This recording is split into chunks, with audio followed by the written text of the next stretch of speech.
going to boldly proclaim that if you're a parent, you want your kid's teacher to have read this book. I think the book really speaks to teaching and to teachers, because teachers are central to the teaching and learning process. They're at where, as my former advisor used to say, where the rubber meets the road. For administrators who might be looking for ways to enhance the experience of students, this is a book that can be used to show teachers different ways to plan and different ways to bring new and fresh ideas into the curriculums. This book is about creating enlivening and engaging experiences for kids.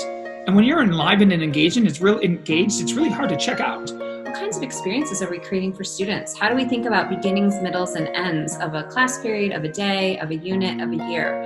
Lesson planning is what we do every day in the classroom. It's what affects our kids, the millions and millions of them across the globe, on the day-to-day, 181 days out of the year, for 7 hours a day. The lesson plan doesn't have to look like your typical instructional manual, which are often dull and boring. We're saying put in inspirational poetry, put in pictures, put in ideas, so that when you come back to this lesson a year from now, it says, pick me up and use me. We're hoping that when teachers read this book, they understand the importance of who they are in the classroom, and that who they are influences how they teach. And that's really critically important. And part of understanding who they are is also being able to understand their own culture and the cultures of their students in the classroom. A lot of teacher educators really focus on either constructivism or behaviorism. And what this book does is lay the two approaches side by side and say that both can be important in their own time and place. So I think a lot of teacher educators would appreciate that. They would also appreciate the novel or fresh ways, I guess you could argue, that we lay out the idea of lesson planning. We're in an age right now where we're really focused on outcomes and just the learning that's pre-specified oftentimes. And what our book tries to do is help teachers understand the whole experience that the student is having in the classroom. What is it like to be a student in your classroom is the question we hope teachers will ask themselves.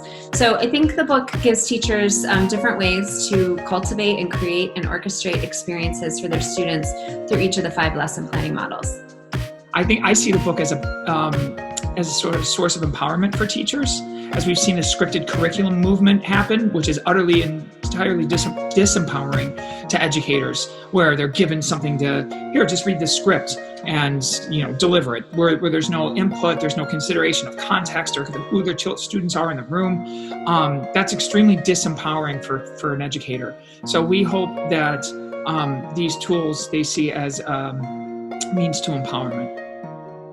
Learning can take so many different forms, and if we limit learning to just one approach or one model, then we're limiting the experiences and the possibilities that we all want for our children and for all students to be able to explore, as Bruce was saying, multiple forms of representation. How can I show you many different ways, many kinds of my understanding around this novel, around this concept, or around frogs in a pond?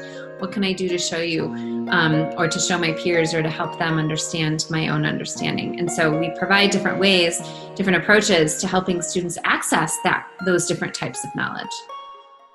That we also hope this book inspires teachers and that it energizes them as well. And when we think of lesson planning, we don't usually think of something that's inspirational or energizing. But we believe that the way we set out the book and the kind of ideas we offer can do just that. And so it's something we hope will be inspirational, energizing, and one we'll find joyful.